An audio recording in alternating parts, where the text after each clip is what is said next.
I'm fixing to turn this filly loose and let her kind of push her around the round pen here in a minute. And so I want to have the bridle reins on the saddle loose enough that she can kind of stick her head down and not run into them, but not so loose that she can get a leg hung in the bridle reins. So I'll stick it through the gullet, make a loop, stick it through the gullet like that, behind my saddle horn. Just gonna play with the camera. And then take the other rein and tie a double half hitch like that. So one loop, twist, double half hitch, like so. All right, let's go one around. Hey.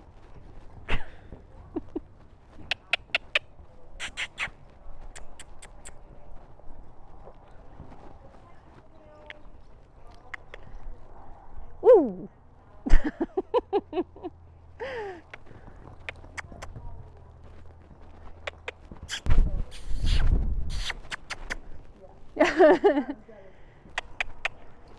So you kind of watch this mare here. You just ear on me like that, which is good. I mean, I want her to be paying attention and kind of looking for me all the time, so that's good. Another little tip on bridle reins with the little shorties, because a lot of people don't know about that either. But so on these colts that are round sound and low to the ground, don't have a lot of length to them, it's good to put a knot in your bridle reins, but I don't like to put that kind of knot, like a regular knot, because it kind of mess my reins up. So I like to tie a figure 8 knot. So you go behind this way and then you wrap it back around and go through there. So it just takes some of the length off of the bridle reins so that she don't step on it, and because she will, because she's real little. Woo, woo. So first thing I'm going to do is check my girth, make sure I'm not going to roll underneath her. Maybe. So yeah, check my girth, make sure it's tight, and then my next step before I get on a colt, a lot of time I'll either try and back them up, or I'll just move them, you know, right or left, or just move their feet right before I just step on after, especially after I tighten their girth.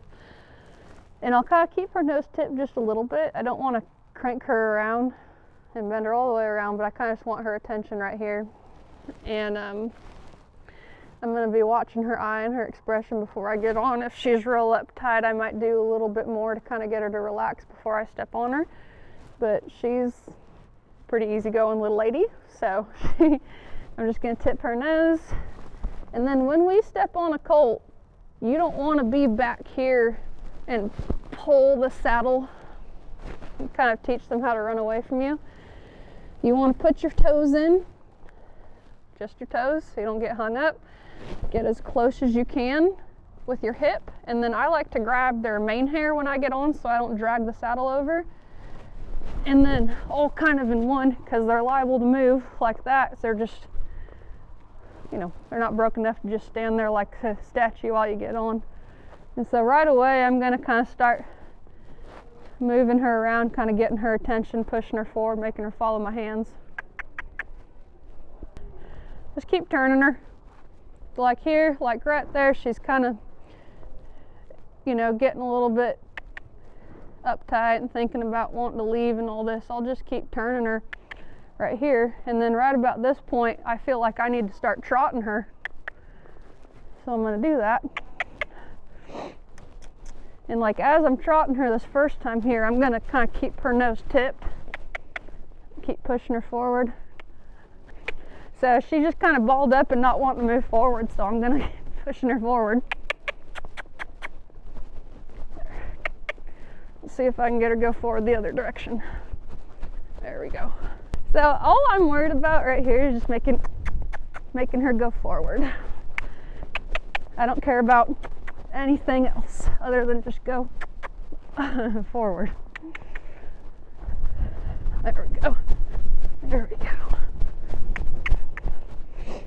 There. I'm gonna pretty well stay out of her face and let her just kind of roll on here. long as she's going forward, I don't care what she does.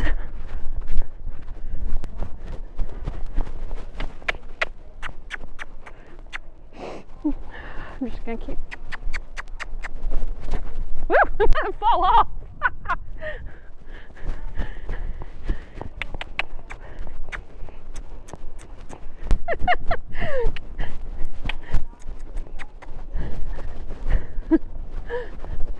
So I'm gonna kind of pitch her face away as long as I feel like I'm in control and just let her kind of wheel around here.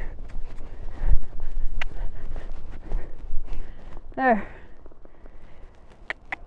Whoop!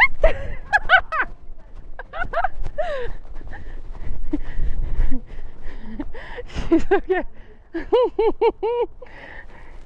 You're okay.